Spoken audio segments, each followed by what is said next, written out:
On y arrive à ce débat de la rédaction ce soir, ce débat des municipales. La commune de Sainte-Rose ce soir, Eddy, bonsoir. Bonsoir Rudy, bonsoir à tous. Ce soir, direction le Nord-Bastère avec les trois candidats engagés au second tour à Sainte-Rose. Vous l'avez dit, Claudine Bajazé, Faubert Savant et Henri Yakou. Au premier tour, 9 candidats étaient en lice. L'abstention a été de 53,95%. Claudine Bajazé est sortie en tête avec 2176 voix. Faubert Savant, 1487 suffrages et Henri Yakou, 1168 voix. Entre les deux tours de scrutin, certaines alliances ont vu le jour. La liste conduite par Henri Yakou a fusionné avec celle de Hubert Kiaba, arrivé 4e en obtenant 489 suffrages. Henri Yakou a aussi reçu le soutien de 2 autres candidats du premier tour, Marie-Laure Aigle et Joseph Lacrosse. Autre fusion de liste, celle conduite par Faubert Savant, qui a donc conclu une alliance avec Joseph Séné, arrivé en 5e position avec 421 suffrages. En revanche, la liste conduite par Claudine Bajazé n'a pas évolué. C'est la même liste qu'au premier tour. Les candidats sont présents, plus ou moins 2 sur 3 pour l'instant. On attend Faubert Savant qui a quelques difficultés de circulation. On attend en tout cas, on espère l'avoir très rapidement.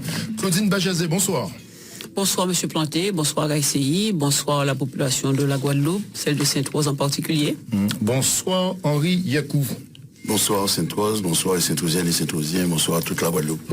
Parfait, en attendant que Faubert Savant, on espère l'avoir rapidement. Je le rappelle, alors selon le tirage au sort établi juste avant ce débat, c'est Mme Bajazé qui lance les hostilités. Ce sera donc à vous ma première question. Mme Bajazé, en tant que maire sortante, vous êtes face à 2 listes d'union, on dira. Comment abordez-vous ce second tour? Les résultats montrent que vous avez perdu des électeurs par rapport à 2008. Alors, je ne vais pas revenir sur 2008. Je dirais que pour l'instant... 2014 plutôt. Je ne vais pas revenir dessus, puisque aujourd'hui, nous étions aux élections municipales du 15 mars 2020. Et je dirais que je commencerai déjà par mon propos par remercier les 2176 électeurs qui ont porté leur suffrage sur la liste avec vous, unis pour Sainte-Rose. Et j'ajouterai que ces 6 années de mandature, dans ces 6 années, j'ai été un maire qui a respecté ses engagements, un maire responsable à l'écoute de sa population, un maire disponible et engagé sur tous les fronts, faisant face à toutes les adversités qui se sont dressées contre elle, contre ses habitants, contre la commune. Un maire qui a fait de certains présidents d'associations ce qu'il est aujourd'hui, un candidat, car je croyais en l'esprit du bénévolat et du sport, en l'esprit du développement sans calcul et en l'amour des siens. Donc aujourd'hui, je suis sereine. Parfait, merci pour cette réponse. Henri Yakou, c'est à vous. Ma première question pour vous, je m'arrête sur l'intitulé de votre liste, Henri Yakou, Gagner ensemble. Quand on analyse la configuration des résultats du premier tour, vous auriez souhaité un rassemblement plus important, même en n'étant pas tête de liste, par exemple? Bien sûr, d'ailleurs, j'ai démontré à Sainte-Rose et notamment à Faubert Savant, je regrette qu'il soit en retard, que nous étions capables de faire un rassemblement et qu'il soit le leader de la liste. Sauf qu'aujourd'hui, le bilan est le suivant. Nous sommes une liste où nous sommes 5 groupes. Je voudrais ajouter Nicolas Racon, qui avait la liste Sainte-Rose en route vers le changement, mais qui a été lâché en chemin par le groupe où il était présent au premier tour, M. Séné. Et donc nous sommes 5 et c'est pour cette raison que nous avons voulu faire une démonstration d'unité en disant que nous voulons gagner ensemble. Je rappelle qu'il y avait 4219 personnes, électeurs, qui au premier tour ont voté contre l'équipe en place. Donc c'est bien la preuve qu'il y a quand même une majorité de Saint-Rosiens qui souhaite un changement de majorité. Alors, je vais rapidement réagir par rapport à ce que je viens d'entendre. Les deniers publics de Sainte-Rose sont au service du public de Sainte-Rose. Aucun maire ne peut faire de moi un président qui a réussi dans le sport. Et j'ai envie de dire que lorsqu'on est dans le sport, on voit bien que Mme Bajazé a des problèmes pour comprendre comment évolue le sport. Lorsque vous prenez vos responsabilités, une équipe qui est en place progresse et lorsque vous arrivez, certainement, vous arrivez au moment où elle est capable de gagner un certain nombre de titres. Donc les titres que l'USC a gagné, parce que je pense qu'elle voulait parler de ça, ce n'est certainement pas dû seulement à la ville de Sainte-Rose, c'est aussi dû à tous les dirigeants du club, les joueurs, les entraîneurs, les supporters, et c'est vrai, la ville de Sainte-Rose, étant entendu que la ville de Sainte-Rose est au service de tous les citoyens, de toutes les associations. Je n'aime pas trop lorsqu'on fait comme si le budget de la ville de Sainte-Rose appartenait à une famille et que cette famille n'acceptait pas que notre citoyen saint-rosien puisse être candidat aux élections. Parfait. Donc, on va donc. Vous voulez rajouter quelque chose, madame? Non, mais je ne sais pas si vous voulez qu'on parle du sport. Non, pas du tout. Parce qu'on peut en parler dès que vous voulez. Dès que vous êtes prêts, on en parle. On va en parler du sport, des infrastructures sportives, notamment de la ville. On s'arrête sur l'actualité pour lancer ce débat. Et l'actualité, c'est bien évidemment la ville de Sainte-Rose au cœur dans cette période de crise sanitaire par rapport à la réouverture ou pas de l'école. Je rappelle que cette semaine, le tribunal administratif a ordonné, en tout cas, à la commune de Sainte-Rose, de la réouverture des écoles maternelles et primaires de la commune, sous astreinte de 1 000 € par jour de retard, passé ce délai dans les conditions mentionnées. Donc, par l'ordonnance, tout ça arrive après une requête enregistrée de monsieur Achille Fomora qui demande au juge des référés d'enjoindre le maire de Sainte-Rose d'ouvrir les écoles maternelles primaires de la commune au mois de juin de cette année, donc à partir du 22. Alors, je voudrais avoir vos réactions, votre sentiment sur cette situation. Madame Bajazé, vous êtes maire sortante. On vous ordonne donc d'ouvrir les écoles sous astreinte de 1 000 € par jour si vous refusez. Est-ce que vous comptez appliquer justement cette décision? Alors pour l'instant, nous n'avons pas connaissance de cette décision. Les décisions générales sont envoyées officiellement à la commune de Sainte-Rose. Nous n'avons pas de décision. J'ai entendu parler durant la campagne de certains nombres de méfaits et de difficultés que je rencontrerai, quand la population de Sainte-Rose rencontrerait. Donc pour l'instant, je n'ai pas de décision. Cette décision-là ne nous est pas arrivée, officiellement en tout cas. En tout cas, nous, dès que nous avons reçu le message de M. Macron demandant la réouverture des écoles, nous avons, vous connaissez un peu l'historique, hein? Nous avons estimé que notre population, la santé de notre population, elle était plus importante, la vie de nos enfants était plus importante, et c'est pourquoi nous sommes montés au créneau pour dire que nos enfants n'iraient pas servir de chair à canon. Et c'est ce que nous avons fait. Nous avons protégé notre population jusqu'à présent. Ensuite, nous avons dit que concernant les écoles, nous allions progressivement mettre en place les dispositifs que nous avons l'habitude de mettre pour pouvoir réouvrir l'école au mois de septembre. Le gouvernement a décidé de rouvrir les écoles le 22 juin. Oui. Eh bien, avant que le gouvernement ne décide de ouvrir les écoles, nous avions déjà commencé à travailler l'environnement de nos écoles, et puis nous avions un prestataire qui devait venir pour pouvoir faire la désinfection des écoles, parce qu'il n'était pas question que nos écoles rentrent sans désinfection, parce que comme je le dis souvent, quand un rat passe dans une école, on estime que les agents ne peuvent pas nettoyer avec de la javel et de l'eau. Aujourd'hui, on me demande de nettoyer les écoles avec de la javel et de l'eau. J'ai estimé qu'on ne pouvait pas le faire, il fallait que ce soit une société agréée de désinfection. Les sociétés, effectivement, on sait que ça prend du temps, puisque tout le monde demande le concours donc des sociétés de désinfection. Les sociétés de désinfection ont commencé à nettoyer les écoles. Nous avons demandé au personnel on a demandé la formation du personnel. Nous avons demandé au personnel déjà de nettoyer après la désinfection. Mais surtout, nous avons demandé à l'éducation nationale qui devait former le personnel, donc de respecter ses engagements. Donc l'inspecteur de la circonscription a mis en place effectivement cette formation pour les personnes, donc les 150 agents qui travaillent dans les écoles. Et cette formation, normalement, se termine vendredi. Samedi, dimanche, nous avons le vote. Donc, nous avons dit que nous ouvririons les écoles le mardi 30. Donc, voilà aujourd'hui la situation de la ville de Sainte-Rose. Vous ouvrez les écoles, finalement. Vous décidez d'ouvrir les écoles. Mais il faut bien que les enfants récupèrent le matériel. Il faut bien. Après, nous allons mettre d'autres dispositifs en place, mais il faut bien que les enfants reviennent pour récupérer au moins le matériel. Donc voilà, donc pour l'instant, c'est ce que nous avons dit à l'éducation nationale. Nous avons envoyé un courrier à l'éducation nationale et au recteur. Et puis voilà, c'est la situation de la ville de Sainte-Rose pour l'instant. Henri Ako, sous ce dossier de réouverture. Moi, je suis triste d'entendre le maire de Sainte-Rose que l'école va tout faire pour que les enfants récupèrent leur matériel. Alors, je sais qu'elle va me dire qu'elle est une grande professionnelle de l'éducation. L'école est là pour l'éducation des enfants. Moi, maire de Sainte-Rose, je ne vais jamais m'opposer à une politique porté par un président de la République. Il faut savoir ce qu'on veut. Lorsqu'on est maire, on est représentant de l'État sur un certain nombre de fonctions et notamment de missions comme l'éducation. Je peux comprendre qu'une ville ait des difficultés pour ouvrir des écoles. Mais on ne s'oppose pas à l'ouverture des écoles en s'opposant au président de la République. On dit, voilà ce qu'on est capable de mettre en place, voilà ce qu'on n'est pas capable de mettre en place, et on réunit son personnel, sa représentation du personnel, on réunit les personnels de l'éducation nationale, on fait, s'il le faut, une simulation d'ouverture, Et on peut conclure qu'il n'y a pas d'ouverture parce que les conditions sanitaires ne sont pas réunies. Ce qui a posé problème à Sainte-Rose, c'est de voir que 3 heures de temps après que le président de la République a décidé d'ouvrir les écoles, notre maire avait déjà décidé que de toute façon, ces écoles seraient fermées. Donc ma position est de dire que je peux comprendre que des parents, que des membres de l'éducation nationale aient eu peur avec cette pandémie d'ouvrir les écoles, de participer, mais je suis pas là, moi, en tant que maire de Sainte-Rose, pour être porteur, véhiculer la peur. Je suis là pour protéger la population, et en protégeant la population, de prendre mes responsabilités. Ça veut dire de dire ce qui est possible, ce qui n'est pas possible. Et je suis assez surpris qu'on ait pris autant de temps pour comprendre que de toute façon, ce que l'éducation nationale demandait, c'était pas d'ouvrir les écoles. Ce que l'éducation nationale demandait, c'est de montrer que vous étiez en capacité, en responsabilité, de prendre vos responsabilités, de dire ce qui était possible ou pas.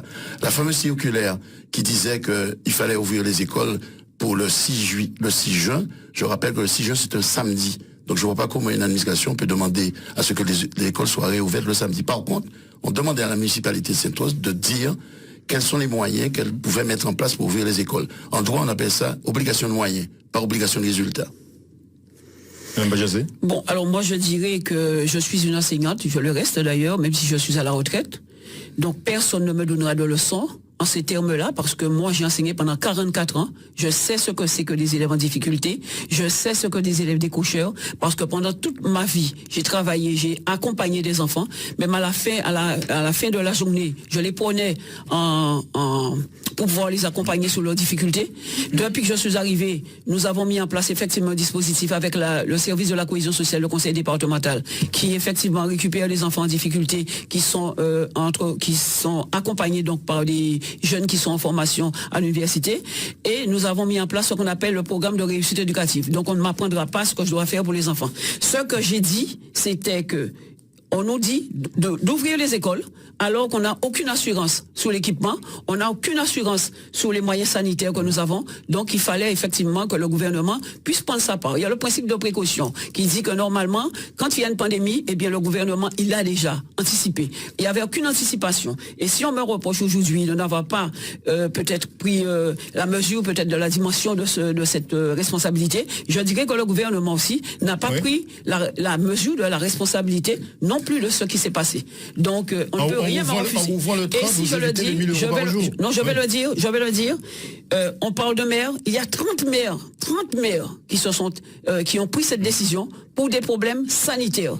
Et c'était tout à fait normal que nous sommes là pour aussi, nous avons le devoir de salubrité, de sécurité vis-à-vis de notre population, et c'est cela que nous avons fait, monsieur. Au mois de septembre, on vous a évoqué le mois de septembre pour cette rentrée, on sera peut-être dans la même situation. Pas du tout. Comment? On ne sait jamais, on sera peut-être dans la même situation qu'aujourd'hui. Henri Akou, si vous êtes élu maire de Sainte-Rose d'ici là, comment organiser une bonne rentrée au mois de septembre? Je ferai ce qu'il est prévu par les textes. Je suis moi maire de Sainte-Rose, mon rôle, c'est de mettre à la disposition de l'éducation nationale des bâtiments, de mettre à la disposition de l'éducation nationale les conditions qu'on fasse école. Je suis pas là pour dire que je suis un ancien professeur d'école, je suis un ancien instituteur, j'ai toujours participé au décrochage et compagnie. C'est pas ça le sujet. Lorsqu'on est maire, on n'est pas maire pour être instituteur. On est maire pour toute la population. Ça veut dire très concrètement, la priorité va être pour nous, de juillet à septembre, l'éducation. D'abord les vacances, il faudra bien travailler ces vacances. Et moi, je suis très étonné de voir qu'il y a des dispositifs que l'État a mis en place qui sont comme les vacances apprenantes. Il faudra bien les faire quelque part, ces vacances. Et il faudra bien les faire, notamment dans les écoles. Notre rôle sera de veiller à ce que toutes les conditions sanitaires soient réunies pour que nous livrons à l'éducation nationale des espaces en capacité de recevoir les enfants et les professeurs. Il appartiendra à l'éducation nationale de dire si nous remplissons les conditions, si la ville de Sainte-Rose a fait tout ce qu'il fallait pour que l'école reprenne. Je ne suis pas là pour dire que je ferme mes écoles ou j'ouvre mes écoles. L'école appartient à tous les citoyens de Sainte-Rose. Et donc, mon rôle de maire sera de garantir que toutes les conditions seront réunies pour que l'école se réalise en septembre. À partir de là, c'est le recteur et ses collaborateurs et les directeurs d'école qui décideront ou pas de faire classe dans les écoles de Sainte-Rose. Vous avez tout est réuni. Vous avez le sentiment aujourd'hui que tout pourrait être réuni. Les agents auront des masques, par exemple, de liquide hydroalcoolique, les moyens justement de sécurité sanitaire. En tout cas, depuis que nous sommes arrivés, nous avons pris la dimension de l'exclusion et de la réussite éducative des élèves. Aucune école n'était aux normes sismiques. Et nous avons dû engager des dépenses pour permettre effectivement un certain nombre d'écoles, et même jusqu'à aujourd'hui, il y en a qui ne sont toujours pas aux normes. Donc, nous l'avons fait. La sécurité des enfants, nous mettons en place, parce qu'il y a des commissions de sécurité qui doivent passer avant la rentrée scolaire pour dire effectivement si les classes peuvent ouvrir ou pas. Depuis le mois de mai, nous avons des équipes au niveau de l'environnement qui travaillent déjà au niveau de l'environnement des écoles, avant même que les sociétés de désinfection ne viennent. Nous avons des travaux déjà, que nous avons la liste des travaux. Tous les directeurs ne nous ont pas envoyé la liste des travaux, parce qu'avec le Covid, il y en a qui n'ont peut-être pas eu le temps de le faire. Mais nous nous basons sur la liste des travaux que nous envoient les directeurs pour pouvoir faire des travaux dans les écoles. Pour les agents, nous sommes au niveau des agents, la formation des agents, elle se termine, donc les agents auront cette formation. Nous allons ensuite mettre en place toutes les mesures sanitaires qui sont prévues, que ce soit au niveau des masques, que ce soit au niveau du gel et que ce soit au niveau de l'eau savonneuse, parce que les enfants, on nous conseille plutôt de l'eau savonneuse pour les enfants. Le personnel à disposition pour pouvoir s'occuper des enfants. Et nous l'avons toujours dit que dès le 1er septembre, la rentrée démarre, nous sommes prêts. Parfait. Alors qu'on accueille Fauvert Savant. Bonsoir, monsieur Savant. Oui, bonsoir. Ce sont les embouteillages de Sainte-Rose? J'ai un problème de véhicule. Ouais, vous êtes en retard. Ce sont des choses qui sont... J'imagine que vous avez entendu un peu le débat. Oui, j'ai écouté. En route. Alors j'avais une bienvenue, malgré tout. Alors, j'avais une question pour vous. À chaque candidat, j'ai posé une question. En 2014, monsieur Savant, vous aviez maintenu votre candidature au second tour, on se souvient, malgré votre 4e place au premier tour. Ce fut un échec. En 2020, vous sortez 2e au premier tour. Compte tenu des résultats, c'était impossible de vous unir avec la liste conduite par Henri Yakou. Moi, j'ai écouté M. Henri Yakou tout à l'heure, j'ai eu l'occasion. Il faut savoir que tout le monde parle beaucoup, mais dans quelle que soit l'élection, il y a toujours des tractations entre les candidats. Dire tractation ne veut pas dire consensus, qu'on puisse se comprendre et s'allier. Et donc, dès lors qu'on n'arrive pas à s'entendre sur l'objectif qu'on veut atteindre, chacun reste à sa place. J'ai eu l'occasion de rencontrer M. Henri Yakou. J'ai ressenti très clairement qu'il n'avait pas l'intention de s'associer avec quiconque, quand bien même qu'il fait semblant de vouloir le faire. Et donc, jusqu'à la dernière minute, excusez-moi. Oui, c'est le téléphone qui sonne. Non. Ce sont les aléas du direct, monsieur Savant. Faut éteindre votre portable. On vous appelle à Sainte-Rose sans doute. Allez-y, continuez. Alors, on n'a pas pu arriver à trouver un point d'entente. Parce que lui, il voulait qu'on fasse une liste à 4, c'est-à-dire Hubert Kiaba, lui-même et monsieur Séné. Ça, c'était le prétexte. Mais au final, il n'y a pas eu de liste à 4. Il y a une liste à 2 d'un côté et une liste à 2 de l'autre côté. Donc, on a la personne de M. Yakou avec M. Kiaba et moi-même avec M. Joseph Séné. Donc, il n'y a pas eu de volonté vraiment de faire liste commune. Parfait. Donc, chacun... Sauf qu'il ne faut pas mentir, monsieur Savant. La décision de faire une liste à 4, c'est pas moi, c'est M. Joseph Séné. Et donc, c'est lui qui aurait dû être porteur de cette idée. Comme au départ, j'ai tout tenté pour qu'on fasse une liste à 4 parce que j'avais déjà un accord avec M. Kiaba. Sauf que vous avez décidé que Kiaba, c'était un pestiféré à Sainte-Rose et il n'était pas question de travailler avec lui sur des principes d'éthique. Donc, il ne faut pas dire que je voulais qu'on soit 4. C'est M. Séné qui voulait qu'on soit 4. Moi, j'ai tout fait pour qu'on soit 4, même plus que 4. La preuve, avec tous ceux comme Marie-Laure Aigle, comme Nicolas Racon, comme Joseph Lacoste à mes côtés. Sauf que vous ne vouliez pas travailler avec M. Kiaba. Oui, Et j'ai écrit à monsieur Savant, à M. Séné, à tout le monde, que c'était vous la tête de liste et que moi, j'étais d'accord avec toute notre équipe à être derrière vous, comme on dit. Donc il faut rétablir la vérité. D'accord, monsieur Henri Yakou.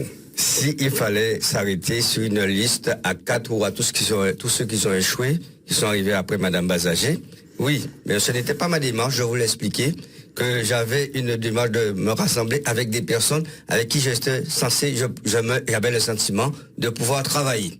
Si j'avais pas le sentiment de vouloir travailler avec M. Hubert Kiaba, je ne vois pas pourquoi je me serais associé à M. Hubert Kiaba.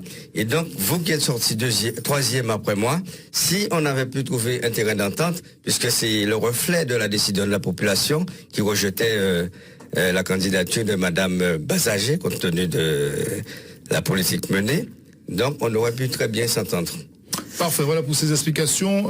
Je voudrais continuer avec vous, Fauvert Savant, pour juste rapidement être au même niveau du temps de parole que les autres, évoquer le sujet qu'on a abordé aussi concernant les écoles et cette décision du tribunal qui ordonne à la municipalité, au maire, de rouvrir les écoles très rapidement, sinon ce serait 1000 € par jour.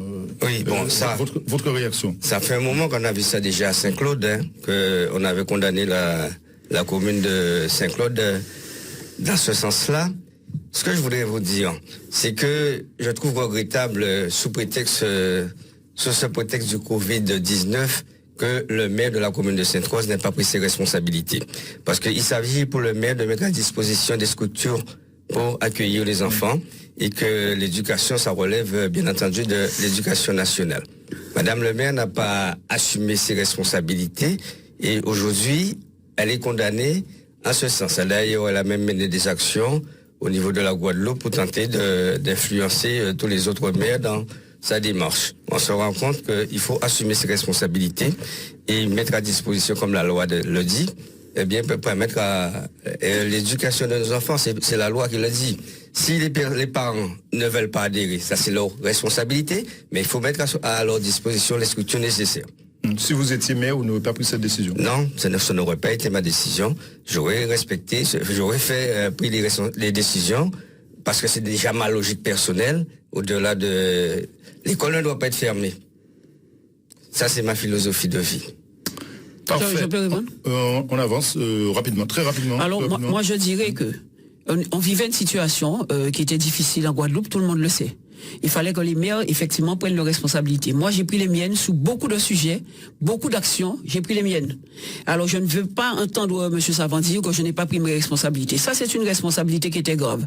Et j'ai tenté, non, monsieur, tout le monde était face à une situation qui était compliquée. Vous avez vu qu'il y a 30 maires qui se sont engagés. Je n'ai forcé personne, parce que tout le monde vivait la même situation. 30 maires, donc, se sont engagés pour pouvoir, et j'ai toujours dit que dès que les conditions sont réunies, je vais mettre les conditions de manière qu'au taquet, en septembre, l'école des morts. Et vous verrez, c'est ce qui va se passer. En tout cas, vous, qu'est-ce que vous avez fait pendant le Covid? Eh bien, vous étiez en train d'avoir des tractations. Moi, donne-moi ça. Toi, tu vas me soutenir au conseil départemental. Moi, j'irai au conseil régional. Donne-moi cette place-là. Donne-moi 2 places. Voilà ce que vous avez fait tous les deux. C'est ce que je vous dis. Pendant le Covid, vous n'avez pas assuré. C'est une situation de Covid. Vous n'avez pas assuré. Vous étiez là à voir quelle place vous auriez. Voilà ce que vous avez fait. Voilà ce que vous avez fait. Au lieu de réfléchir, et si la population devait attendre que vous ayez fini de réfléchir pendant les 65 jours, eh bien, nous serons déjà tous morts. Sauf que vous aviez des responsabilités de représenter l'État et d'assurer la continuité du service public. Monsieur. Vous aviez aussi la responsabilité de veiller avec la police, la gendarmerie, que tous les citoyens saint-rosiens respectent les dispositions de sortie. Dans les primés, pour sortir de chez soi, il n'y avait aucunement prévu que je puisse sortir pour aller faire de la politique. Et c'est ce que vous avez fait pendant tout le confinement, grâce au panier du conseil régional et du conseil départemental. Non, monsieur, j'ai assumé mes responsabilités. Vous étiez caché pendant 65 jours. Au 66e jour, quand le gouvernement a décidé que les élections auraient lieu, on vous a vu apparaître. Monsieur Savant, peut-être un petit peu avant. Vous, on vous a vu apparaître. Et je vous le dis, vous me dites que c'était mes responsabilités, mais sur une télé, vous avez dit que j'étais en train de me promotionner pendant que j'étais en train d'agir pour la population. Et vous dites aujourd'hui que c'est la continuité du service. Le don de soi, monsieur. Le don de soi à Sainte-Rose. Demandez à Sainte-Rose. Qui représente le don de soi entre nous trois là? Alors, si vous représentez la communauté sainte-rosienne. C'est une discussion qui devient un peu stérile. Pour finir avec cela, je dirais que Madame le maire elle a le souci de la santé de sa population, mais néanmoins, il n'y a pas longtemps qu'elle a ouvert les services de la commune et en demandant au personnel d'aller travailler sans masque, sans rien du tout. Alors, chacun se fera une idée de la situation. Non, monsieur, je ne vais pas vous laisser dire cela. chaque matin, les responsables de service, ce sont eux qui ont la responsabilité de leur personnel. Nous nous mettons à la disposition des responsables le matériel, donc c'est à eux d'assurer et de vérifier ce qui est bien pour leur personnel. On va avancer pour évoquer les finances de la ville. Le début de l'année, souvenez-vous, 2020 a été marqué par des problèmes de trésorerie à commune, à la ville de Sainte-Rose, à tel point que le versement des salaires de 350 agents n'a pas été possible en début d'année. L'ordre de paiement de Mme Claudine Bajazé n'a pas été exécuté, on se souvient. Je pose la question à vous trois, c'est quoi? C'est un problème de gestion de la collectivité, cette situation qu'on a vécue à Sainte-Rose. Je commence par vous, Madame Bajazé. Comment vous l'expliquez? Alors, quand vous parlez vous dites qu'il n'y avait pas de trésorerie pour payer le personnel, mais si, la somme était là pour payer le personnel. Et toute la Guadeloupe a entendu ce qui s'est passé.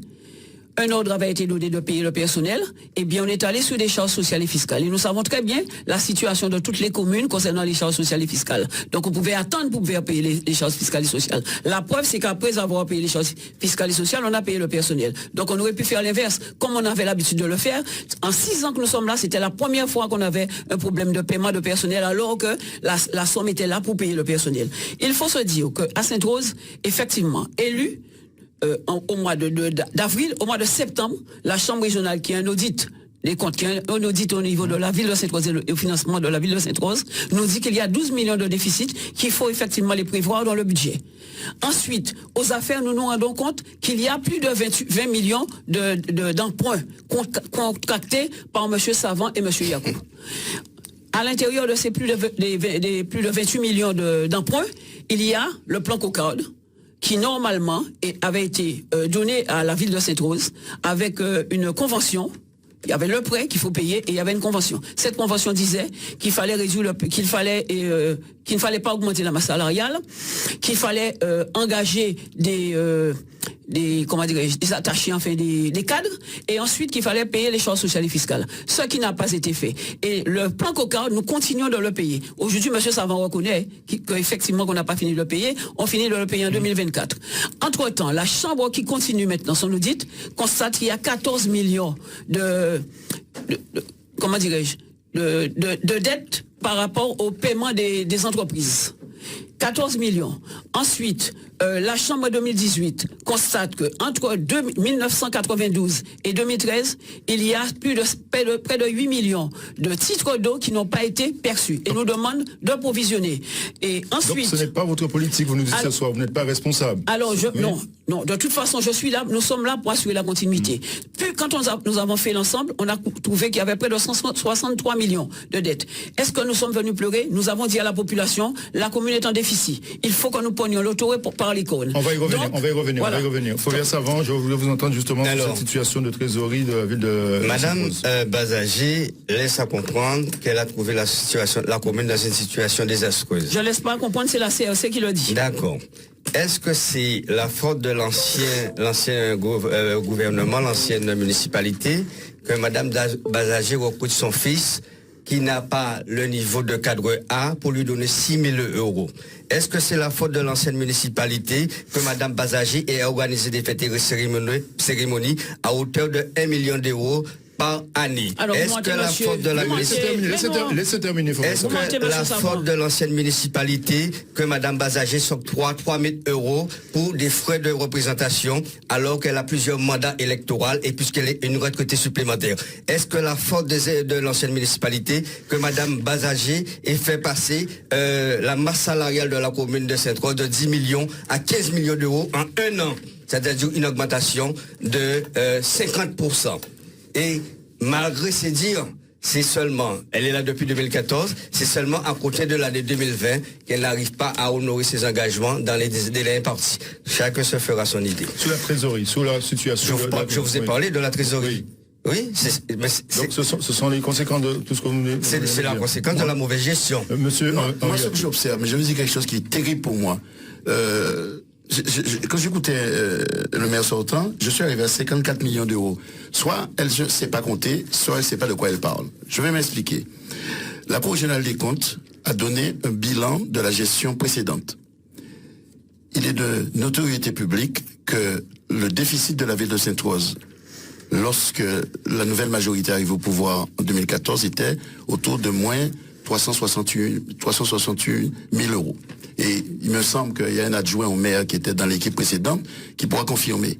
Expliquez-moi comment, en l'espace de 6 ans, vous êtes en capacité de dire que c'est pas de votre faute, c'est la faute des autres. Par contre, jusque-là, vous avez pu faire un certain nombre de choses. Alors, je sais qu'à Sainte-Rose et en Guadeloupe, je peux comprendre que les charges sociales, c'était pas des choses à payer. Alors, je suis désolé.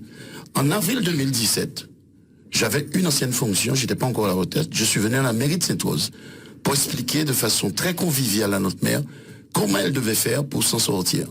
Sauf que je suis parti à la retraite en juillet 2019, c'était pas fait. Donc il ne faut pas s'étonner après à ce que les services de l'État aient demandé à la ville de Sainte-Rose d'honorer un certain nombre d'obligations. Je rappelle que les charges sociales, dès lors que vous donnez une fiche de paie à quelqu'un, cette fiche de paie enseigne que vous avez versé des charges sociales. Et quand vous ne versez pas les charges sociales, vous pouvez être condamné parce que c'est un délit et ça peut même aller jusqu'au point d'être inéligible.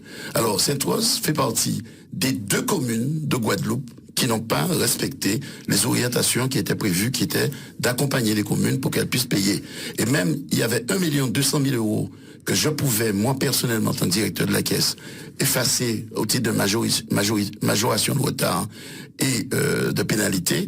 Même ça, la ville de Sainte-Rose n'a pas été capable de se saisir pour enlever ce 1,2 million de sa gestion. Alors moi, je vais réagir par rapport à cela. Moi, je ne suis pas la Chambre régionale des comptes. Il me semble bien que tout le monde en Guadeloupe sait très bien que c'est une institution qui est sérieuse, qui donne des avis. En tout cas, moi, je me base sur ce qu'elle a dit. Et quand on a fait le bilan, quand on a compté l'ensemble donc des emprunts, et nous sommes endettés, messieurs, et la ville de Sainte-Rose, je vous le dis, nous sommes endettés jusqu'en 2036. Uniquement du fait de M. Yakou et de M. Savant qui ont endetté la ville de Sainte-Rose. Vous savez pas compter, madame le maire. Jusqu'en 2036. Vous savez pas de quoi vous parlez. Jusqu'en 2036. Ensuite, concernant maintenant les charges sociales, je vous le dis, nous avions 6 millions de charges sociales. Et petit à petit, nous avons réduit les charges sociales. On vous a obligé à payer les charges sociales. Mais non, mais on oblige toutes les communes à payer sur leur dette. On oblige toutes les communes à payer leur dette. Toutes les communes savent qu'elles doivent payer leur dette. Nous sommes dans une continuité des services. Il faut bien que j'assume puisque nous avons pris la responsabilité de le faire. Donc, petit à petit, nous réduisons effectivement ces charges. Aujourd'hui, monsieur, nous n'avons pas de charges. Alors voilà, toutes les communes de la Guadeloupe ont des charges fiscales et sociales à des milliers d'euros. Et non, c'est faux, vous mentez sur les charges sociales. Mais non, je ne mens pas, monsieur. Non. Je ne mens pas. Et nous sommes maintenant à jour de nos charges fiscales et sociales. Voilà, parce que c'est ce qu'on voulait. Et bien voilà, nous y sommes arrivés. Mais en tout cas, toute la Guadeloupe a su ce qui s'était passé. Et moi, je vous dis... Cet épisode de début d'année ne pourrait pas se reproduire à Sainte-Rose. Eh bien, mais... Ça a été le cas le mois dernier aussi. Mais non, rien du tout, monsieur. Pendant le Covid. Il y a eu un retard au mois de mai, c'était dû à quoi, alors Bajazé? pourquoi pendant le Covid les agents, ils ont reçu leur salaire le 22, le 23. Et pourquoi subitement on revient là aux affaires, on semble vouloir me dire qu'il y aurait un problème. Non, alors, vous êtes en train de démontrer votre incapacité. Monsieur Savant, non, monsieur Yacoub, je ne vais pas vous le dire. Si nous parlons d'incapacité, monsieur, vous êtes président d'une association qui a éclaté. Et vous avez dit dernièrement que vous gérez 1 milliard et vous n'êtes pas fichu de gérer 200 000 euros au niveau de l'association. Ah non, ne venez pas me dire que je ne sais pas gérer, monsieur. Non, vous ne savez pas gérer, madame. Parce que vous étiez bien content au moment où je savais gérer pour venir me dire, voilà la situation de la ville de l'USR. Et moi, j'ai estimé que l'USR, c'était... Voilà, quand on arrive au sport, nous y arrivons. Je vous attends pour le sport, justement. L'urgence sanitaire a permis au gouvernement de faire des lois, des ordonnances qui ont permis à toutes les collectivités de France et de Navarre d'avoir certaines agilités financières et budgétaires pour honorer toutes leurs obligations. Et Sainte-Rose a bénéficié de ça. Ce n'est pas du tout un effort de la ville de Sainte-Rose, c'est tout simplement parce que le gouvernement a fait des textes qui ont permis notamment que certaines décisions financières soient prises sans qu'on réunisse le conseil municipal. Donc voilà un peu ce qui s'est passé concrètement. Fauvergue Savant, vous avez du temps de parole à rattraper, allez-y. Oui, en fait, je ne vais pas parler pour ne rien dire, je vais synthétiser la situation. Madame le maire, elle a mis la situation de la commune dans une situation catastrophique au travers de sa démarche, au travers de sa volonté de faire du clientélisme. Et le clientélisme, ça passe par deux choses, les fêtes et cérémonies et la masse salariale. Comment comment justement sortir, parce qu'il y a beaucoup d'emprunts, il y a beaucoup de dettes antérieures, vous l'avez dit, Madame Bajazé. Alors comment sortir de la situation? Quelles sont vos pistes aujourd'hui pour retrouver un certain équilibre, même si on doit attendre d'ici 2034, 2036 pour sortir de cette situation? Fauvert Savant, est-ce que vous avez des pistes de réflexion si vous arrivez à la tête de la ville? Il ne faut pas aller chercher bien loin. On fera, quelle que soit l'analyse qu'on fera, ce sera toujours la même chose. Comme Madame Bazagé, elle a dit qu'on a contracté un emprunt. Mais il faut comprendre comment ça marche. La commune avait été mal gérée jusque-là, où on avait engagé des dépenses et des dépenses, même des dépenses et fonctionnements dont on n'avait pas les moyens d'assumer. Mais une collectivité qui a, comme n'importe quelle entreprise, comme n'importe même un particulier, il y a des dépenses d'investissement. Pour réaliser des dépenses d'investissement, eh bien, il faut contracter des emprunts parce que ce sont des dépenses qui sont lourdes. Et ça n'avait pas été le cas. Ce qui s'est passé dans le cadre du plan Cocarde, c'est-à-dire qu'on a transformé une dette à court terme. C'est-à-dire que des entreprises à qui on devait de l'argent et donc à qui on devait payer tout de suite, mais qu'on n'a pas payé depuis 2002 depuis 1998 jusqu'à 2003. Et donc l'emprunt Cocarde, quand Madame Bazagé fait état, ça a permis de transformer une dette à court terme en une dette à long terme. C'est-à-dire de désintéresser les entreprises en leur permettant de percevoir leurs ressources et parallèlement de permettre à la collectivité de trouver une situation qui lui permette de vivre normalement. Et à titre, puisque je travaille aux impôts, c'est exactement la même chose. Il y a des personnes qui reçoivent des ATD, des avis à tiers détenteurs, pour une dette importante. Mais les personnes n'ont pas forcément les moyens de nourrir cette dette en une seule fois. Donc, on leur propose un échéancier, c'est-à-dire d'étaler la dette et leur donner en même temps les moyens de subvenir à leurs besoins au quotidien. Et donc, la Chambre régionale des comptes, pour répondre à votre question, c'est quoi? C'est optimiser les recettes et maîtriser les dépenses. Il n'y a pas d'autre solution.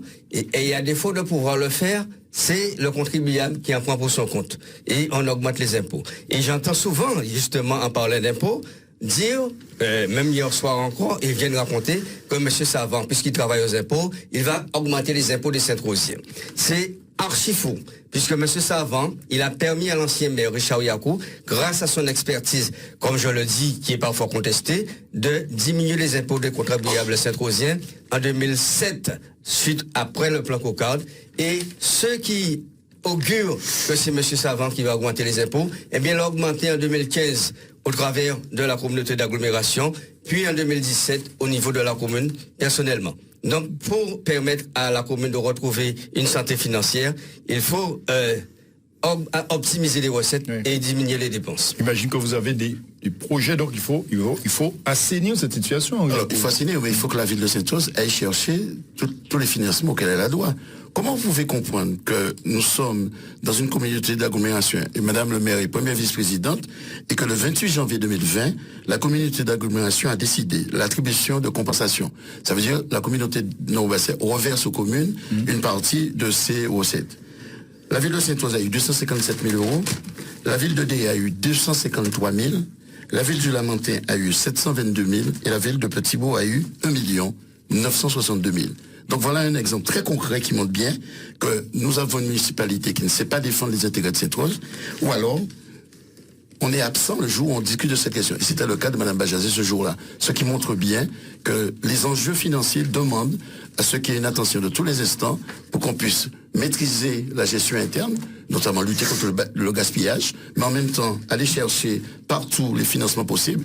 Et dans notre gestion de demain, moi, maire de Sainte-Rose, il y aura un directeur financier spécialisé dans l'ingénierie financière pour aller chercher toutes les subventions et aides possibles, y compris les fonds européens, pour accompagner la ville de Sainte-Rose. Et enfin, dernière chose, il faut arrêter de jouer j'allais dire, au maire qui veut montrer qu'on est plus grand gestionnaire que quiconque.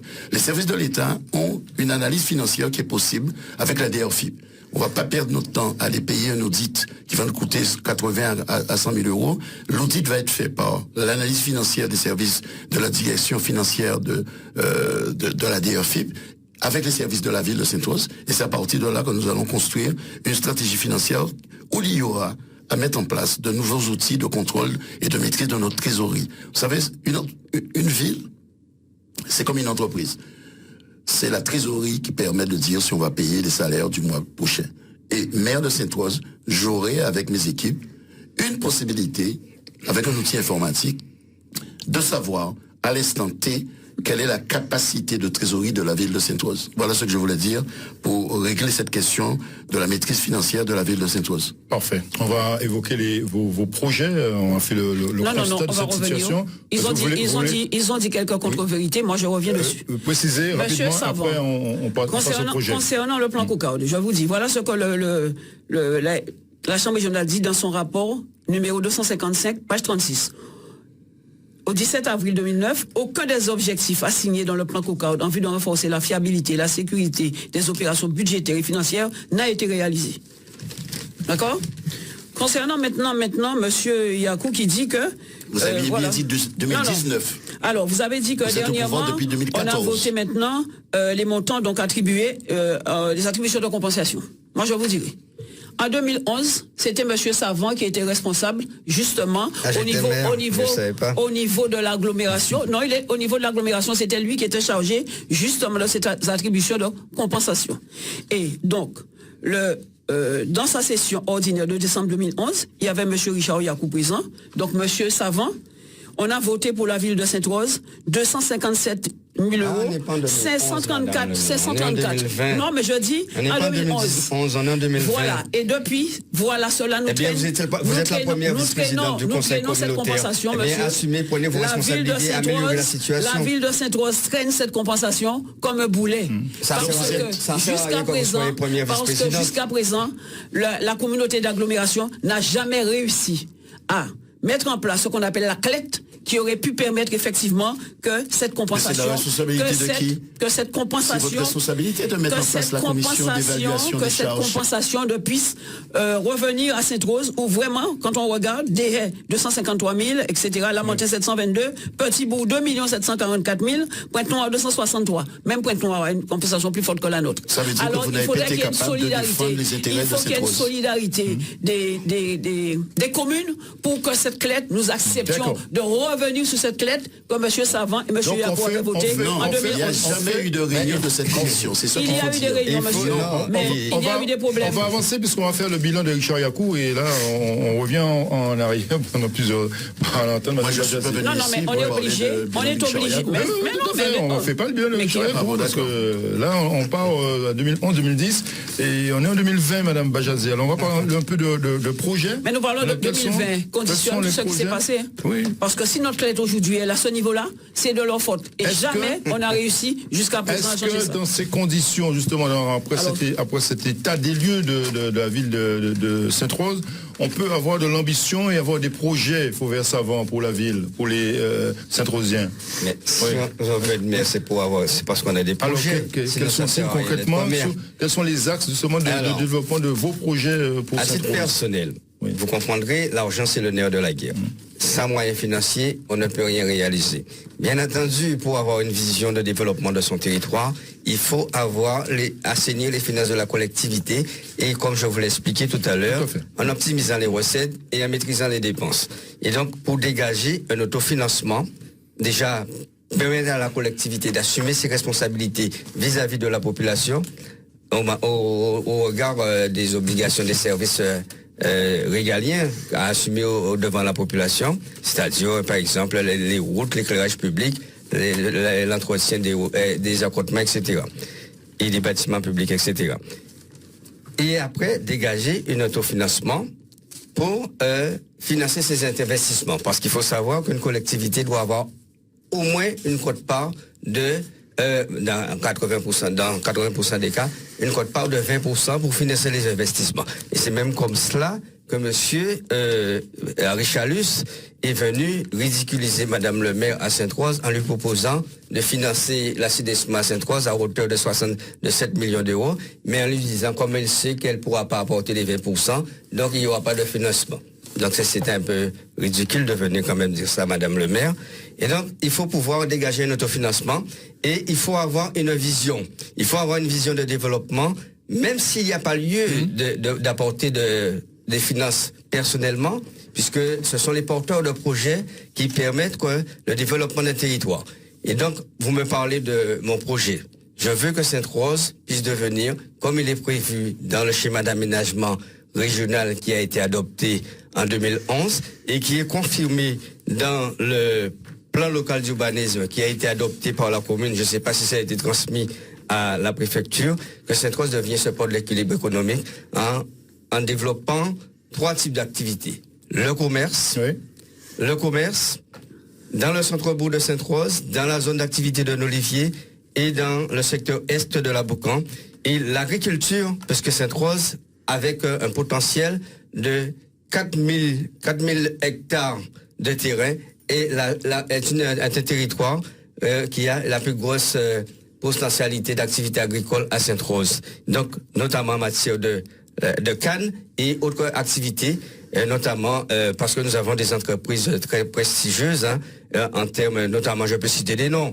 Vous avez monsieur Lurel, Guy Lurel, vous avez Jacques Cozillac, vous avez monsieur Paté, Patrick Paté, et on a même, au travers de mon association, mis en place un circuit pour aller visiter ces entreprises que les Saint-Rosiers même ne connaissaient pas. Donc, il faut développer l'activité agricole, maintenir les surfaces agricoles, développer l'activité agricole et leur permettre de trouver des débouchés au sein des instances comme la commune de Sainte-Rose ou autres entreprises pour leur permettre de pérenniser leurs activités et de s'enrichir. Il faut aussi développer le tourisme.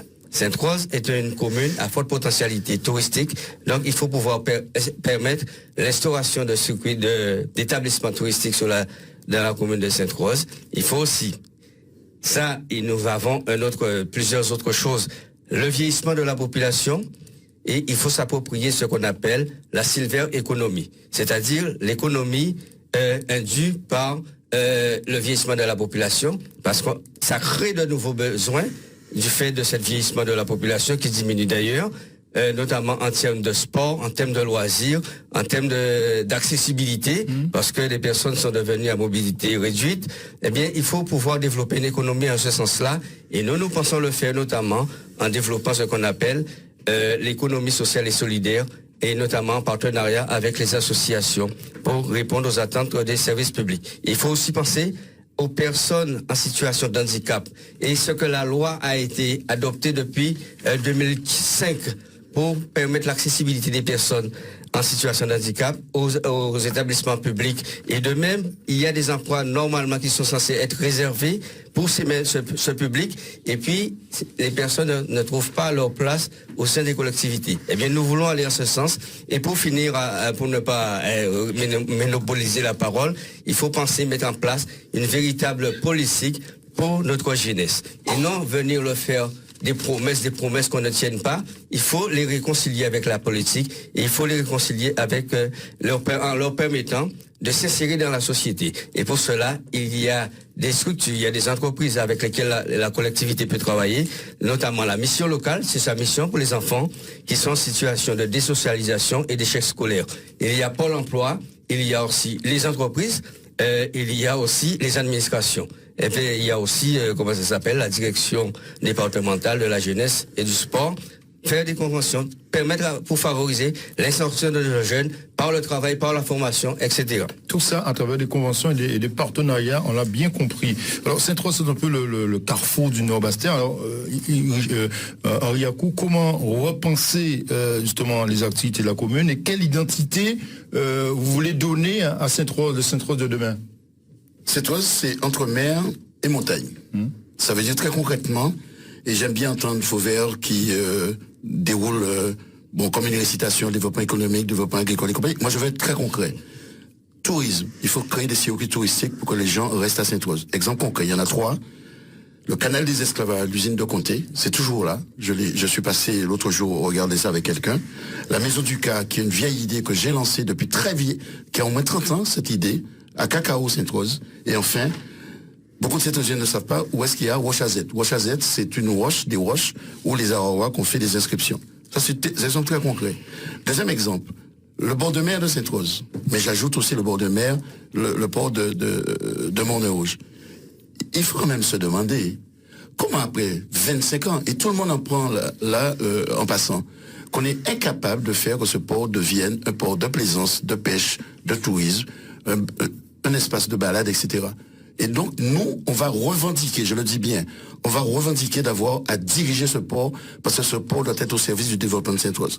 Et quand j'entends parler de développement de l'agriculture, moi, j'ai pas de théorie à faire sur cela. On va monter une société coopérative d'intérêt collectif agricole qui sera une ferme exemplaire pour mettre en place à Sainte-Rose tout ce que nous disons depuis longtemps, qu'il faut diversifier, qu'il faut faire de l'agriculture bio, etc. Et cette ferme aura 3 missions. La première, c'est de produire des produits agricoles de qualité, par exemple pour la cantine, mais aussi par exemple pour la maison, l'EHPAD qui est à Sainte-Rose. Deuxième mission de cette ferme, c'est permettre à des touristes de venir voir c'est quoi une zone agricole de qualité. Et le troisième élément, c'est de porter de la valeur ajoutée dans la vie des Saint-Rosiens avec de la formation professionnelle adaptée. Et on a déjà le principe d'un accord avec la maison familiale ou rurale de cadettes qui développe des formations agricoles. Et enfin, le dernier élément que je voulais donner, c'est qu'on ne développe pas une ville sur le plan économique si on ne s'associe pas dans le Nord Bastère avec la communauté d'agglomération. Il est inadmissible que 30 ans après, la zone de Nolivier n'est jamais découlée vraiment, et j'ajoute la zone de Jola, même si je sais que la zone de Jola, c'est une zone privée, mais c'est cette ambition que j'ai de lancer une dynamique. Et enfin, dernier appel, on ne fera aucun développement si on n'associe pas les forces vives de la ville, les forces économiques. Et je ne veux pas être le maire de cette chose qui va inviter ces gens, comme pour le 1er janvier, pour la bonne année, et après on les oublie pour le développement de Sainte-Rose. Madame Bajazé, vos projets pour la ville? Alors les projets pour la ville, c'est déjà d'assainir les comptes. Ce que nous sommes déjà en train de faire, avec l'adressage qui nous permettra effectivement d'agir un petit peu sur l'équité, sur le plan des taxes qu'il faut payer. Ensuite, nous avons les départs à la retraite, comme le préconise la Chambre régionale des comptes, nous sommes en train de mettre ça aussi en place. Ensuite, nous avons un certain nombre de locaux que des personnes voudraient acheter pour pouvoir en faire soit des locaux commerciaux ou autres, nous allons les vendre. Nous avons fait une étude biennale des biens biennaux de la commune et qui correspond à 18 millions environ. Donc je pense que la Chambre régionale des comptes déjà ne nous a même pas fixé de date pour pouvoir, retourner à l'équilibre, parce que nous avons des marges qui vont nous permettre effectivement de retourner à l'équilibre d'ici 2021. Ensuite, cela nous permettra, parce que sans l'assainissement des comptes, ce n'est pas la peine de parler de gros projets, parce que il faut d'abord assainir. Nous sommes en train de travailler avec les personnes âgées. Depuis que nous sommes arrivés, nous avons constaté que les seniors, il y a un certain nombre d'activités pour les seniors. Nous allons poursuivre. Et aujourd'hui, nous avons une convention que nous avons signée avec l'EHPAD, justement, Rose de Lima, qui nous permettra d'animer le territoire. Il faut dire que l'EHPAD Rose de Lima, c'est quand nous sommes arrivés aux affaires que nous avons débloqué ce projet-là, qui était bloqué déjà depuis un certain nombre d'années. Je ne sais pas pourquoi. On voulait empêcher à ces personnes de créer, justement, cette EHPAD. Le directeur de la caisse a participé à la décision de création de cette EHPAD. Cette EHPAD, c'est nous qui avons donné... Faut pas mentir comme ça. Oui, non, je ne mens pas, monsieur. Chaque fois, vous dites que les gens mentent. Je ne mens pas. C'est nous qui avons débloqué ce problème, monsieur. Nous avons donné un permis. Leur permettant effectivement de construire cette EHPAD. Donc voilà, c'est aussi, nous estimons que nous avons pris part à ce projet-là. La redynamisation du commerce, et surtout le commerce de proximité, et surtout le bourg qui est un petit peu mort. Et jusqu'à présent, nous avons un projet, et nous avons une responsable de service qui s'occupe déjà de cela. Ce projet, l'animation, non, c'est la redynamisation du bourg. Ça passe par quoi, concrètement? Eh bien, ça passe par déjà le marché qui se trouve sur la place tricolore, de le déplacer et de rénover un peu tout le bourg, de créer un sentier qui permet d'aller justement. Le sentier est déjà là, mais c'est vraiment, il faudra le valoriser pour permettre à ceux qui sont au bord de mer de revenir dans le bourg sans difficulté. Nous avons le bourg, puisque jusqu'à présent, ce sont des choix du social qui ont été faits par tous les maires. Nous sommes arrivés, nous nous sommes aussi engouffrés dedans, mais nous ne regrettons pas parce qu'il y avait vraiment un besoin au niveau de la population. Nous irons maintenant vers le développement économique et notamment le bord de mer, où nous allons créer une marina. Mais nous allons aussi former nos jeunes. Le conseil départemental a un projet de création maisons de formation au métier de la mer, eh bien, il y a 2 communes qui essaient de se positionner, dont nous, pour essayer d'avoir cette structure-là à Sainte-Rose. Nous avons un studio d'enregistrement que nous avons commencé pour les jeunes au niveau de la bibliothèque. Nous poursuivons, nous n'avons pas fini les travaux parce qu'effectivement, il y avait des soucis de paiement à un certain moment. Nous avons payé, mais ensuite, il faut continuer. Voilà. La rénovation des maisons de quartier de Laboucan avec des jeunes en chantier d'insertion. Nous avons le Sofaya, nous avons commencé sa rénovation, nous avons un projet, mais un projet qui va rester rural parce que les personnes qui habitent Sofaya sont venues habiter parce qu'elles voulaient leur sérénité, leur tranquillité. Donc, il y aura ce projet-là aussi qui va permettre d'avoir des projets structurants. Les agriculteurs, nous allons les encourager pour leur production locale. Au niveau du cadre de la restauration scolaire, j'ai entendu M. Yakou aussi parler de ça. Il n'y a pas bien longtemps. Là, nous sommes déjà aussi en train de travailler dessus.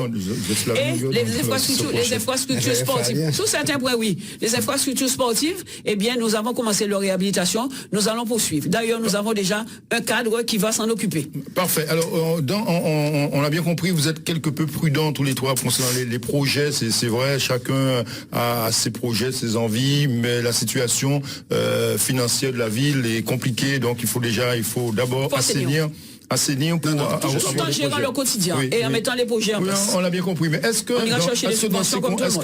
dans ces conditions justement un peu délicates pour la ville, est-ce qu'il ne faudrait pas s'appuyer sur l'intercommunalité et sur la communauté d'agglo du Nord Bastère pour essayer de financer un certain nombre de projets aussi pour développer la ville Fauvert-Savant? Alors, lorsqu'on donne ses ambitions pour sa collectivité, il faut savoir qu'il y a la répartition des domaines de compétences entre la commune, le conseil communautaire, le département et la région. Bon, vous dites que le projet cité par Mme Bazagé, il y a aussi l'intercommunalité.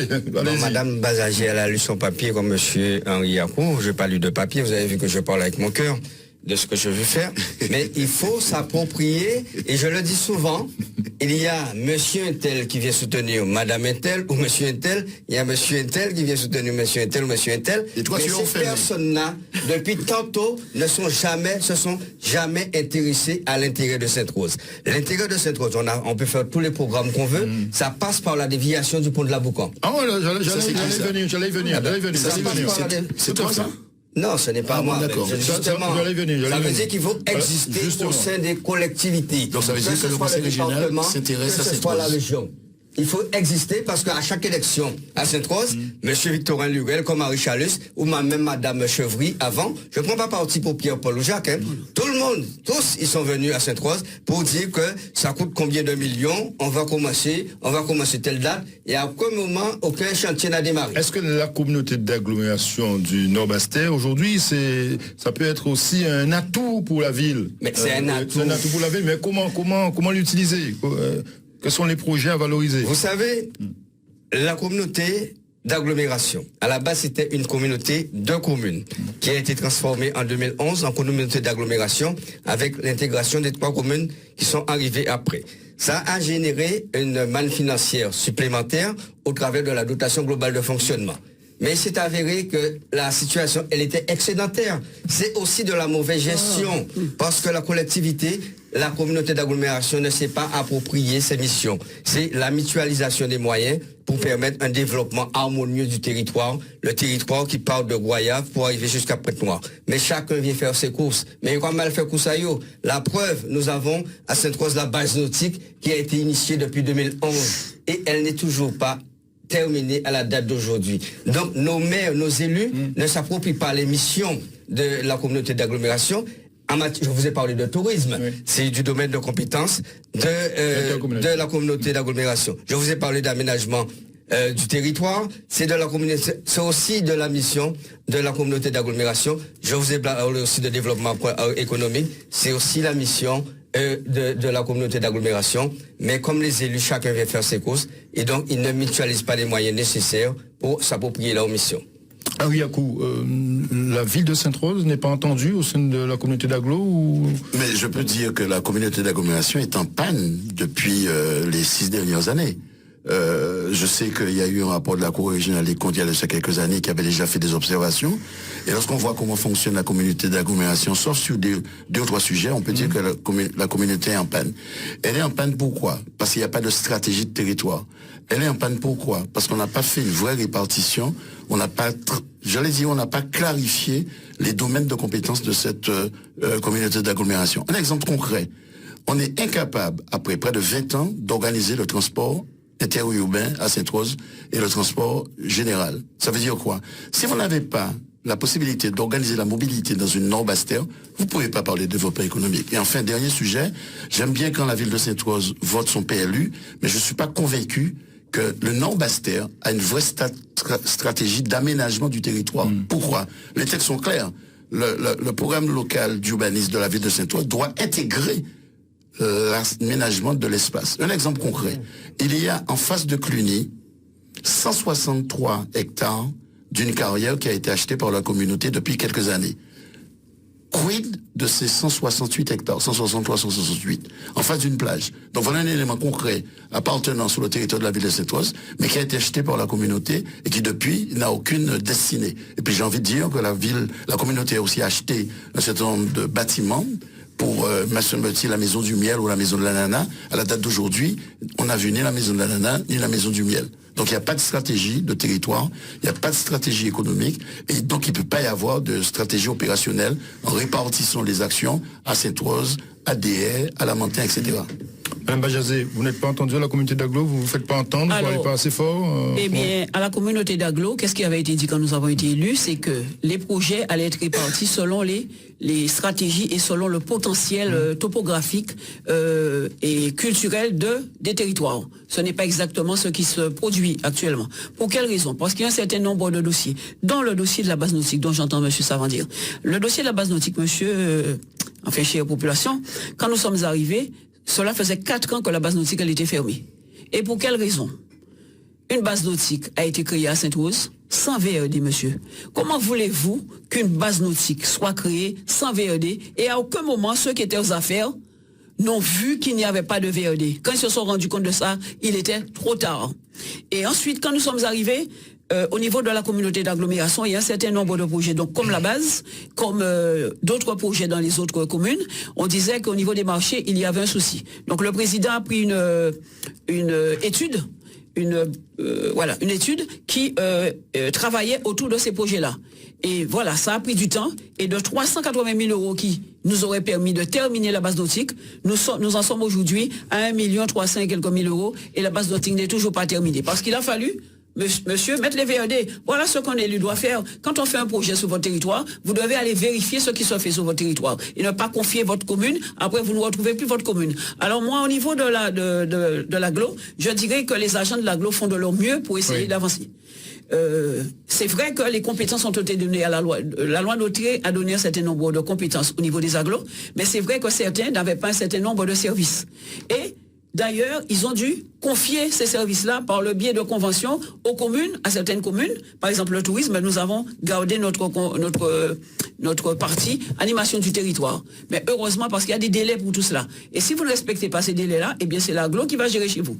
Alors aujourd'hui, nous espérons qu'on s'entendra mieux au niveau, effectivement, des besoins de chacun.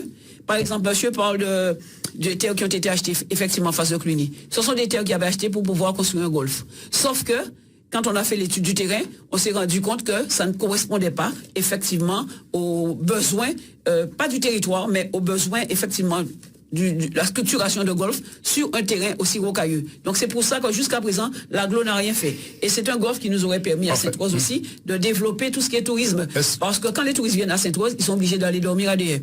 Donc nous avons un certain nombre de promoteurs qui ont des dossiers qui vont permettre effectivement d'avoir des hôtels qui seront construits chez nous à Sainte-Rose et un certain nombre de structures qui seront mises en place pour développer, que ce soit au niveau de l'environnement, que ce soit au niveau de la culture, du sport. Bon, voilà. Est-ce que Sainte-Rose peut solliciter la présidence de la communauté d'agglo? Je ne suis pas candidat à la présidence de la communauté d'agglomération parce que l'état dans lequel la ville de Sainte-Rose est, l'état de dérive financière, administrative, avec plein de problèmes au sein du personnel, avec plein de conflits internes, etc., me demandera de me consacrer totalement à la gestion de la ville de Sainte-Rose. Fauverre Savant, si vous êtes une maire. Bien entendu que je m'intéresse à la présidence de la communauté d'agglomération. Je prends l'exemple de M. Henri Yakou qui m'a dit que je lui ai proposé de devenir le directeur général des services de la commune de Sainte-Rose. C'est pas vrai? Oui, mais laissez-moi parler. Et il me dit qu'il a géré 1 milliard, presque de 2 milliards d'euros à la sécurité sociale et que je lui fais offense en lui proposant de gérer une petite commune de à peine 50 millions d'euros. Non, c'est faux. J'ai dit que je suis à la retraite et je cherche pas du travail. C'est pas la même chose. Mais être maire, ce n'est pas du travail alors. Non, être maire, ce n'est pas un travail, c'est un engagement politique. Être maire, c'est un travail à temps plein. Non, je suis désolé. D'accord. Bon, enfin bref, je m'explique. C'est un engagement bénévole comme je le suis aujourd'hui. D'accord.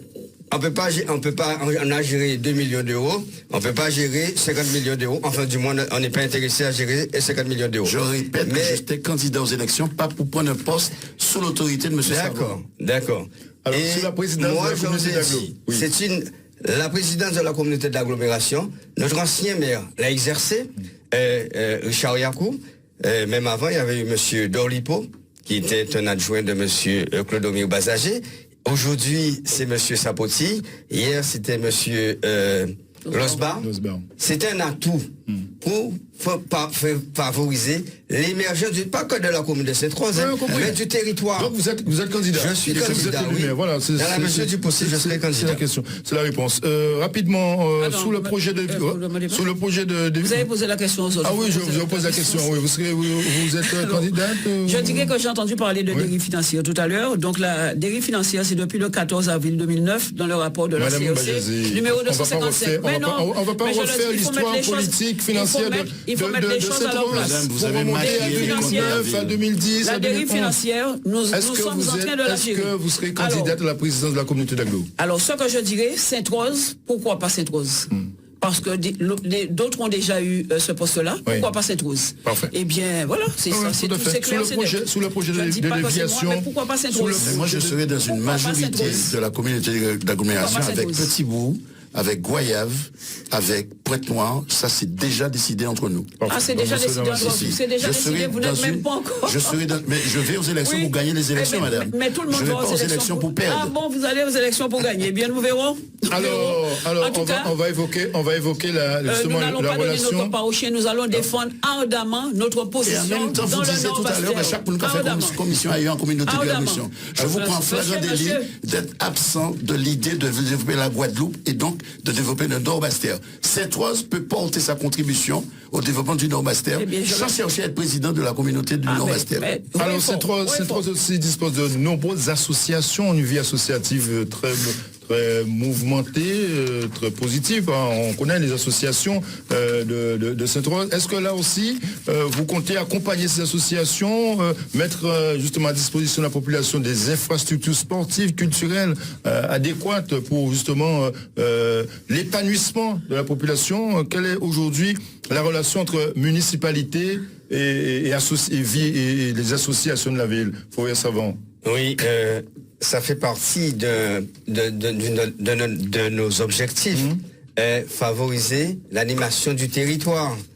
Et l'animation du territoire, ça se fait au travers des associations, que ce soit au niveau culturel, que ce soit au niveau sportif. Mais aussi, il faut pouvoir accompagner les associations, chose qui n'est pas faite depuis au moins 3 ans. La commune a accompagné les associations. La commune a notamment accompagné l'USR. L'USR constitué de dans plusieurs domaines sportifs. Il y a l'USR foot, l'USR vélo, l'USR basket, etc. Et qui ont bénéficié de beaucoup d'accompagnement financier de la part de la commune de Sainte-Rose. Vous dites quoi? Plus que les autres ou vous dites...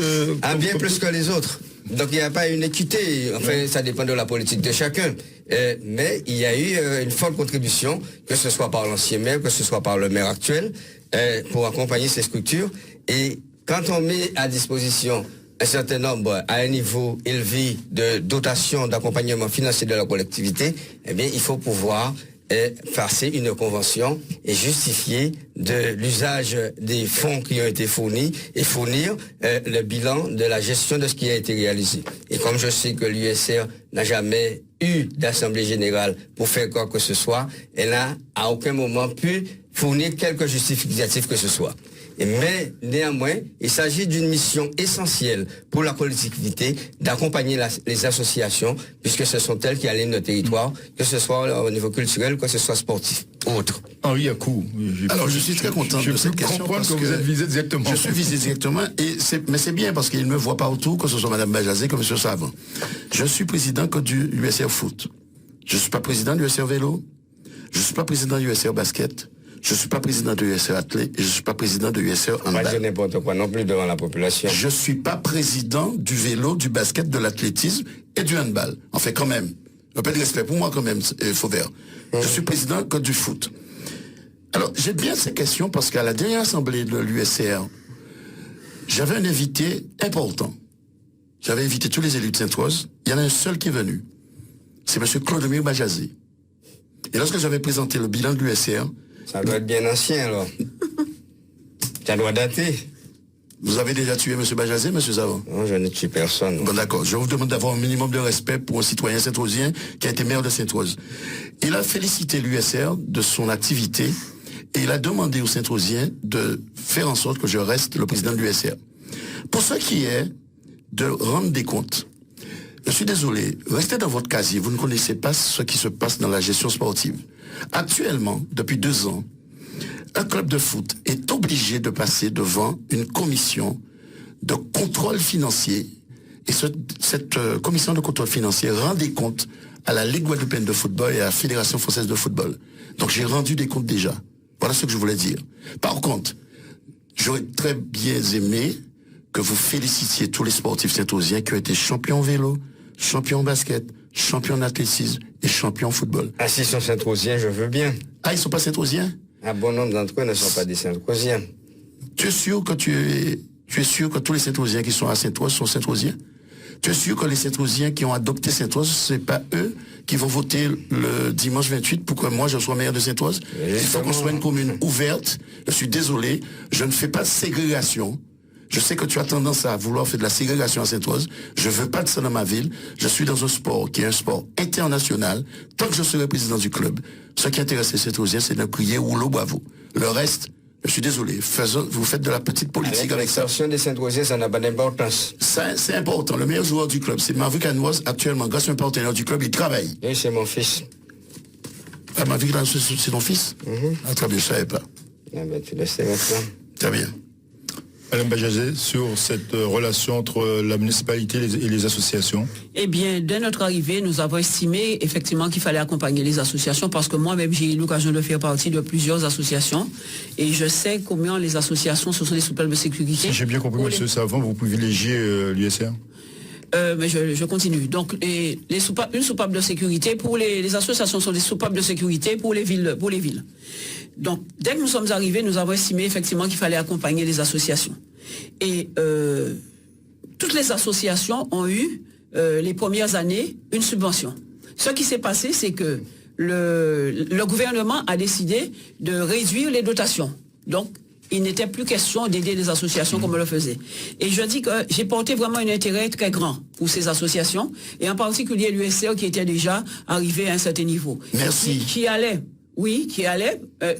déjà arrivé à un certain niveau, et qu'on sentait que ils étaient sur le point de peut-être de devenir champions, mais il leur manquait quelque chose.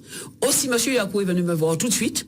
Il m'a expliqué un petit peu la situation de l'USR. J'ai vu avec les élus de notre groupe, et nous avons décidé d'aider cette association pour lui permettre de devenir champion en 2015.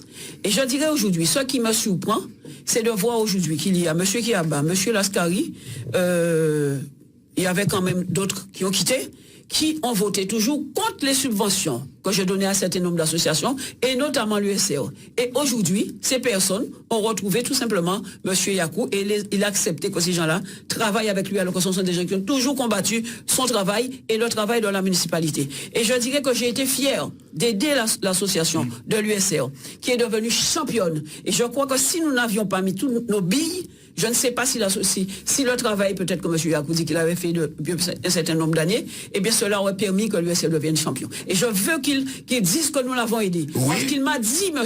Yakou, que j'ai fait pour lui en un an ce que son frère n'a pas fait pour lui. Vous m'avez dit au départ, madame, C'est faux. Vous m'avez dit ça, vous monsieur m'avez Yakou. dit au départ Non, vous me l'avez dit. que mon frère Richard Yakou m'avait donné trop d'argent. Je vous ai dit, laissez-moi finir. Je vous ai dit, je vous ai dit justement qu'au stade où on est, vous êtes condamné à nous donner plus. Et ce qui vous est arrivé est arrivé. Vous mentez, madame. Non, je ne mens pas, monsieur Yakou. Vous me l'avez dit. Et j'aurais pu venir sur d'autres sujets, mais je ne reviens pas sur ces sujets-là. Vous pouvez venir sur d'autres sujets, moi je peux me laver les mains sans gel hydroalcoolique. La preuve, c'est que... Vous ne pouvez pas faire la même chose par rapport à votre gestion avec vos enfants et compagnie. De toute façon, monsieur, je ne vais pas revenir sur cela parce que... Vous avez un directeur de cabinet qui est resté 8 mois sans travailler, il avait 6 000 € tous les mois. Monsieur, quand les gens sont malades, les gens sont malades. Non, ne reviens pas sur un certain nombre de sujets. Ne venez pas sur un certain nombre de dossiers parce que je vais en ouvrir quelques-uns et je crois que vous allez prendre la fuite. On y va. Monsieur, ouvrez les dossiers, madame. En 2015, ouvrez les dossiers. En 2015, parce que moi je peux ouvrir les votes. L'USR est devenue championne grâce au soutien que nous avons apporté à l'USR, mais c'était à la population de Sainte-Rose que nous avons apporté ce soutien-là. Et nous étions fiers. Merci Henri, à vous, président. Merci à Madame Claudine Bajazé qui est arrivée. Non, d'abord merci au président du club. Non, mais merci pourquoi aussi. Vous ne pouvez pas dire ça. Dis merci aussi. J'ai dit merci déjà à la ville par une lettre que je vous ai adressée. D'accord. Alors merci à la ville. Merci parce que vous avez merci au président l'USR pendant un certain nombre d'années. Mais il faut reconnaître que j'ai aidé. J'ai fait une lettre pour vous remercier. Merci au président. Et vous laissez me vilipender alors que j'ai aidé. Non. Alors ensuite. Et le basket, pareil, nous avons accompagné le basket. Vous avez une vraie politique sportive. Et des fois, parce que j'aime le sport. On ne va pas énumérer toutes les associations. Parce que j'ai pratiqué du sport. Aujourd'hui, je ne peux pas en pratiquer. C'est quoi le budget de la ville? Et parce que oui, mais monsieur, nous avons... Non, parce que nous avons... Vous avez une enveloppe globale? Nous avons mis en priorité. Nous avons fait des priorités. L'eau qui est devenue une priorité. La réussite éducative. Le sport qui était une priorité. Et d'autres priorités encore, voilà, qui étaient essentielles pour notre population. Parfait. Et nous sommes devenus champions aussi au niveau de la voile, parce que nous avons accompagné. Aujourd'hui, on a un groupement d'associations. Les associations se sont regroupées pour pouvoir animer le territoire. Et là, nous donnons la logistique. Alors, nous allons continuer à accompagner le sport, surtout pour les infrastructures, parce que les infrastructures, effectivement, méritent d'être refaites. Parfait. On arrive au thème de ce débat. On va juste faire les conclusions, parce qu'on a pris du retard selon le tirage au sort. C'est Madame Bajazé qui commence. Allez-y, Madame Bajazé, pour votre conclusion. Bon, alors je dirais que, chère population, je ne vais pas vous décrire Claudine Bajazé. Vous la connaissez. Vous la voyez sur le terrain dans les moments les plus joyeux, comme dans les circonstances les plus tragiques de la vie. Et j'ai d'ailleurs une pensée pour ce jeune. Le jeune Cyprien qui est décédé au bord de mer dimanche dernier. Vous avez fait de moi la première femme maire de Sainte-Rose. Et c'était une première étape en 2014. Car en 2020-2026, notre défi sera plus grand. Il reposera sur les 14 piliers que nous vous proposons dans notre programme, avec une priorité sur l'eau et la poursuite de la réduction du déficit. Sainte-Rose a besoin de poursuivre son développement avec une équipe de vérité, d'engagement socialiste, de volonté, de politique, de courage et d'action pour le bien-être de notre population, de la petite enfance en passant par la jeunesse et les seniors et les moins jeunes. Je ne suis pas une démagogue, encore moins une adepte de ceux qui se rassemblent, s'assemblent. Vous avez vu les Jeux des Alliances contre nature de ce deuxième tour sur le plateau. Vous avez vu un petit peu ce que cela peut ressembler et vous comprenez mieux les enjeux de votre avenir, de vos vies qui se sont joués en pleine crise sanitaire du Covid. N'est-ce pas, monsieur Savant? Viens avec moi, je te donne ça. Tu vas m'accompagner au conseil départemental, tu me donneras un poste, etc. Mets-moi là, etc. Je te donne 2 postes, tu me donnes 3 postes. Notre liste, elle est restée telle. Parce que nous n'avons pas changé une virgule. Nous sommes déterminés. Nous refusons donc, je demande à la population de Sainte-Rose de refuser l'aventure, l'ignorance, le mépris des Sainte-Rosiens. Voilà ce qui se passe aujourd'hui dans cette campagne. L'arrogance, la cupidité, la naïveté, le rêve. Vous nous avez placé en tête de peloton le 15 mars dernier. Je veux surtout vous dire qu'au soir du 28 juin, c'est avec vous que nous passerons la ligne d'arrivée pour que je sois le maire de M. Yakou, le maire de tous ceux-ci qui sont avec M. Savant, le maire de tous les Sainte-Rosiens réconciliés autour de la liste d'avec vous, unis pour Sainte-Rose. Pourquoi vive Sainte-Rose, vive le Nord-Bastère, vive la Guadeloupe. Et j'ajouterai au nom de Jésus. Fauvert Savant, c'est à vous. Messieurs, j'attendais quand même une bénédiction. Amen. Fauvert Savant, c'est à vous. Alors, je voudrais dire à la population, bien souvent on entend dire que M. Savant, il est fermé, il n'est pas ouvert aux autres. Et que j'ai fait une ouverture pour tenter, parce que Mme Bajazé, elle a perdu les élections, puisqu'il y a 66% de la population qui a voté contre elle. mais les résultats ont été disparates parce que chacun a voté pour son poulain. Et que j'ai voulu rassembler, mais dans ma logique avec des personnes dont je suis censé, je pense que je pourrais travailler. Parce que pour travailler pour une collectivité, il faut avoir une cohésion de groupe. Donc j'ai tenté de faire un rapprochement avec les listes dont je pensais que je pouvais travailler, dont M. Henri Yakou et la liste de Joseph Séné. Bien, M. Yakou a voulu faire des entourloupes, faire des complots derrière mon dos, pendant qu'il était en train de discuter avec moi. Et au final, j'ai pu trouver un consensus avec la liste de Joseph Séné. Et je demande bien entendu à la population, puisqu'elle a fait le choix de renouvellement, de changement de la classe politique à Sainte-Rose, puisque je suis sorti en tête, c'est la volonté de la population que je sois celui qui incarne le changement à Sainte-Rose. Donc je voudrais simplement demander à la population, que ce soit ceux qui adhèrent à mon projet politique, mais que ce soit aussi l'ensemble des électeurs, même ceux qui ne se sont pas mobilisés au premier tour, ou ceux qui ont été votés blanc ou nul, de se mettre derrière Fauvert-Savant, comme même au moins pour un vote utile, pour que ce changement soit garanti. Merci. Merci Fauvert-Savant. C'est à vous de conclure, Henri Yakou.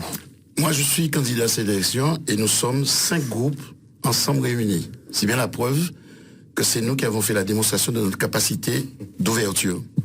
Nous souhaitons mettre en place une nouvelle gouvernance et nous voulons mettre en place à Sainte-Rose la vérité, la transparence dans la gestion. Un exemple concret, quand on me fait passer pour celui qui veut vendre l'eau de Sainte-Rose à des multinationales, l'eau de Sainte-Rose a été transférée à la communauté d'agglomération par 2 actes. Un acte de la communauté en 2014 et un autre acte en décembre et un autre acte en 2015. La communauté a acté la bascule de la régie des eaux au syndicat unique de l'eau. Donc je n'ai pas vendu l'eau de Sainte-Rose. Par contre, nous allons mettre en place une procédure de transparence pour que les citoyens sainte-rosiens sachent ce qui se passe. Et très concrètement, la municipalité en place avait voté une annulation de facture depuis tantôt. Mais tant que vous n'avez pas pris les titres de recettes qui permettent effectivement aux personnes de bénéficier de cette annulation, nous allons continuer le travail pour que ça soit exécuté. Alors, je voulais dire tout simplement que je laisse M. Savant à ces mots très graves, entourloupe, complot. Je lui ai adressé minimum 6 mails dans cette affaire. Il y a au moins 10 messages SMS. Lorsqu'on fait un complot, on ne laisse pas de traces. Donc, j'invite les Sainte-Rosiens à un sursaut et j'invite tous les Sainte-Rosiens à se dire, franchement, qui aujourd'hui est content de la gestion de Sainte-Rose? Je pense qu'une majorité de Sainte-Rosiens considèrent qu'il faut un changement et nous pensons pouvoir incarner ce changement avec la liste que j'anime, gagner ensemble. Et j'ai envie de dire, celui qui n'a aucun intérêt personnel, il n'a pas besoin d'exister, il a besoin tout simplement de servir sa commune et les citoyens de Sainte-Rose. Merci mesdames et messieurs pour ce débat. Merci beaucoup. C'était les 3 candidats de la ville de Sainte-Rose. Merci madame Bajazé, c'est terminé. Demain, nouveau débat concernant la ville de Sainte-Anne avec les 3 candidats. C'est terminé le débat. Ce sera avec Marlène Capton, Christian Baptiste et Jacques Cancel. Bonne soirée, à demain. Merci à vous. Eddie Planté pour ce débat 20h01.